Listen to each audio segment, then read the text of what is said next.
इस कहानी के लेखक अपना सामान भरी बैग को संभालते हुए रागिनी गर्ल्स गेस्ट हाउस के वार्ड में चलती हुई हर एक कमरे पर लिखे नंबर देखते हुए आगे बढ़ रही थी। चलते चलते उसकी नजर एक कमरे के दरवाजे पर लिखे नंबर पर गई 08। दरवाजे पर लगी कुंडी सरकाकर वो कमरे के भीतर दाखिल हुई। कमरे की हालत देखकर लग रहा था कि काफी दिनों से उसकी सफाई नहीं की गई। कोने में एक पुरानी लकड़ी की अलमारी रखी थी जिसमें कुछ किताबें रखी थी।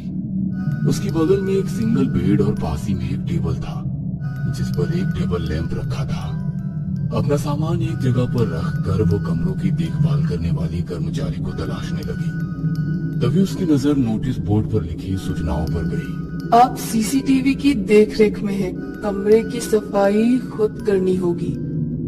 रात 1 बजे के बाद मेन गेट बंद किया जाएगा। शोर मचाना, झगड़ा करना, ऊंची आवाज में बोलना, गाने सुनना आपको गेस्ट हाउस से निकालने के लिए काफी है। जो भी शिकायत करनी है वो लिखित रूप में देनी होगी। रागिनी सारी जानकारी पढ़कर निराश हो गई क्योंकि अब सारी सफाई उसे खुद करनी थी। रात होते होते उसने पूरा कमरा साफ कर दिया। तभी उसे कमरे के बाहर से कुछ फुसफुसाहट सुनाई दी। अपने खुले बाल पीछे बांधते हुए वो दरवाजे के पास आई और धीरे से दरवाजा खोलते हुए दरवाजे से बाहर झांक कर देखने लगे। 2 और लड़कियां उसी बोर्ड के सामने खड़ी सूचनाओं को पढ़ रही थी। रागिनी का मन किया कि उनसे बात करे कि तभी एक औरत वार्ड से चलती हुई उसके पास से गुजरते हुए बोली, काफी देर हो गई है, अपने कमरे में जाओ। उसे देखकर रागिनी ने भी अपना दरवाजा बंद कर लिया। कॉलेज शुरू होने में अभी 3-4 दिन बाकी थे, इसलिए कौन सी किताब पढ़े या कौन सा स्टडी करे ये सोच ही रही थी कि तभी दीवार से सटी अलमारी पर उसकी नजर गई।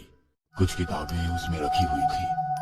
बीच में एक डायरी भी रखी हुई थी। उस डायरी के कुछ पन्ने पलटकर पढ़ने लगी थी कि तभी दरवाजे पर दस्तक सुनाई दी। शायद कोई दरवाजा खटखटा रहा था। उसने डायरी टेबल पर रखी और दरवाजे की ओर चलने लगी। करीब 10 बजने को है, इतनी रात कौन होगा? कुछ सेकंड वो दरवाजे के पास खड़ी रही और फिर दरवाजा खोला तो बाहर कोई नहीं था। लगता है कोई शरारत कर रहा है। वो दरवाजा बंद करने ही वाली थी कि तभी उसकी नजर सामने वाले गलियारे पर गई। दोनों तरफ कमरे और ठीक सामने एक और कमरा जिसका दरवाजा शायद थोड़ा खोला हुआ था। रागिनी चुपचाप अपने नजरें उस कमरे के दरवाजे पर गड़ाई खड़ी थी। समझ में नहीं आ रहा था कि उस कमरे में कोई है या वो दरवाजा गलती से खुला रह गया है। तभी एक लड़की उसके सामने से चलती हुई उसी कमरे के भीतर चली गई। रागिनी उसी को देख रही थी। वो लड़की दरवाजा बंद करने ही वाली थी कि रागिनी पर उसकी नजर गई। रागिनी हल्के से मुस्कुराई तो वो अजीब नजरों से रागिनी की ओर देख रही थी। रागिनी को समझ नहीं आ रहा था। रागिनी ने दोबारा मुस्कुराते हुए हाथ दिखाया और कहा, हाय, मेरा नाम रागिनी है और तुम्हारा? पर सामने वाली उस लड़की ने बगैर कोई प्रतिक्रिया दिए झट से दरवाजा बंद कर दिया। उसकी ऐसी हरकत से रागिनी को थोड़ा बुरा लगा। अपना दरवाजा बंद करते हुए रागिनी अंदर गई। कैसी घमंडी लड़की है। दिन भर की भाग दौड़ से पूरा शरीर थक गया था। थकान दूर करने के लिए बाथरूम में जाकर वो नहाने लगी। शावर का पानी अपने चेहरे पर लेते हुए आंखें बंद कर ली। काफी शांत लग रहा था। आवाज थी तो केवल चेहरे पर गिरती पानी की ठंडी बूंदों की, पर वो शांति कुछ ही देर में खत्म हो गई। उसे किसी की आहट महसूस होने लगी। आहट या आवाज जो उसके कमरे के बाहर से आ रही थी। हाथ आगे बढ़ाकर उसने धीरे से शावर बंद किया और अपनी सांसें रोककर उस आवाज को सुनने की कोशिश करने लगी। किसी की फुसफुसाहट की आवाज, जैसे कोई धीमी आवाज में बात कर रहा हो, ऐसी आवाज। शरीर में टॉवेल लपेटते हुए उसने बाथरूम का दरवाजा खोला और दबे कदमों से बाथरूम से बाहर निकलने लगी। एक जगह पर खड़ी वो पूरे कमरे को अच्छे से देखने लगी। कभी दाएं कोने में कभी बाएं तरफ कुछ भी नहीं था। तभी उसकी नजर बेड पर गई। उसके दिल में अजीब सा डर घर करने लगा। क्या कोई बेड के नीचे छुपा है? दबे कदमों से बेड के पास पहुंच गई और अपने घुटनों के बल बैठकर एक हाथ बेड पर रख दिया। बेड से नीचे लहराने वाली बेडशीट को धीरे से हटाते हुए वो बेड के नीचे झांकने लगी। बेड के नीचे हर कोना अच्छे से दिखा। तभी उसे लकड़ी का छोटा स्टूल पड़ा दिखाई दिया, पर उसके अलावा बेड के नीचे कुछ भी नहीं था। कमरे के भीतर फैले गहरे सन्नाटे के बावजूद रह रहकर किसी की आहट उसे लगातार महसूस हो रही थी। दीवार पर टंगी घड़ी में देखा तो 11:25 हो चुके थे, पर उसे नजरअंदाज करते हुए उसने अपनी अलमारी खोली और नाइट गाउन निकाल कर पहन लिया और अपना सामान अलमारी में रखने लगी कि तभी दोबारा उसे वही आहट महसूस होने लगी। अब उसे भी डर लगने लगा। उसने दरवाजे की ओर देखा। शायद कोई दरवाजे के करीब दूसरी तरफ मौजूद था, क्योंकि उसकी आहट रागिनी महसूस कर रही थी। पर अब उसमें बिल्कुल भी हिम्मत नहीं थी कि दरवाजा खोलकर देखे। डरी सहमी से कुछ देर वो वैसे ही अपने बेड पर बैठी रही, सामने वाले दरवाजे पर नजरें गड़ाए बिल्कुल चुपचाप बैठी रही। कुछ ही देर में सब कुछ दोबारा शांत हो गया, पर अब उसे उस कमरे में घुटन सी होने लगी। लग रहा था जैसे कोई उस पर नजर रख रहा है, पर कोई चारा नहीं था। रात के करीब 2:25 हो रहे थे। बेड पर लेटी जरूर थी, पर उसे बिल्कुल भी नींद नहीं आ रही थी। इसलिए खिड़की से देखने वाली खुले आसमान में चमकते सितारों को निहारने लगी। तभी उसे याद आया कि अलमारी में कई सारी किताबें भी हैं। अलमारी में रखी किताबें टटोलने लगी। तभी उसकी नजर किताबों के बीच रखी एक डायरी पर गई। डायरी को धीरे से उठाते हुए वो अपने बेड पर बैठ गई। डायरी को गौर से देखकर सोच में पड़ गई। किसकी होगी ये डायरी?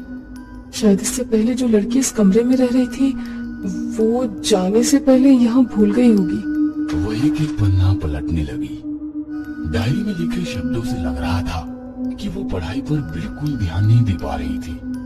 वह मानसिक तौर पर काफी डिस्टर्ब हो चुकी थी।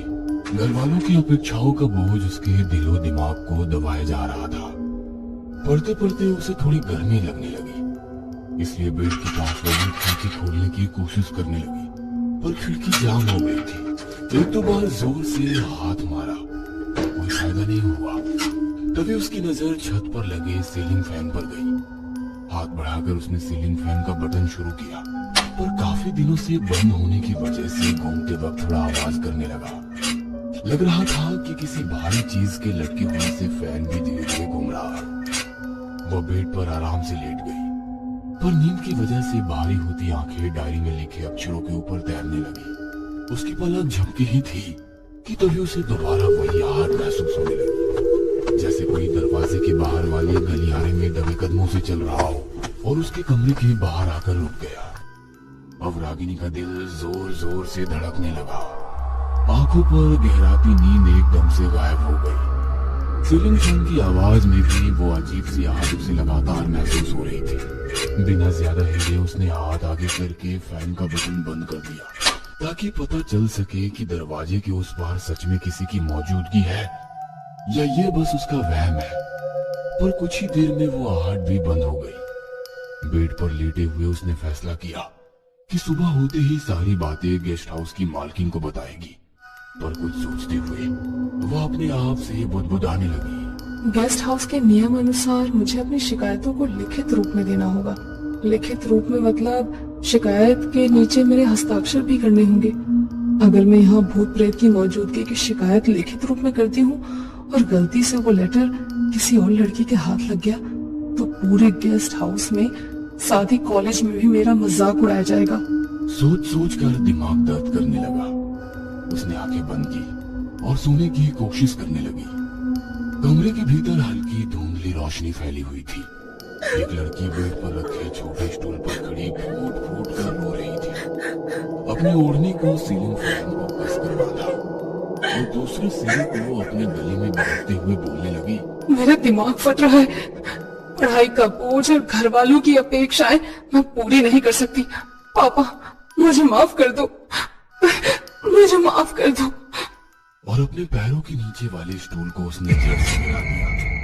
कुछ देर तक पैरों की झंझनाहट के साथ सीलिंग फैन की कर्र कर्र जैसी आवाज भी कमरे में गूंजने लगी। और तभी रागिनी झट से उठकर बैठ गई। वह सपना देख रही थी, पर सुबह हो चुकी थी।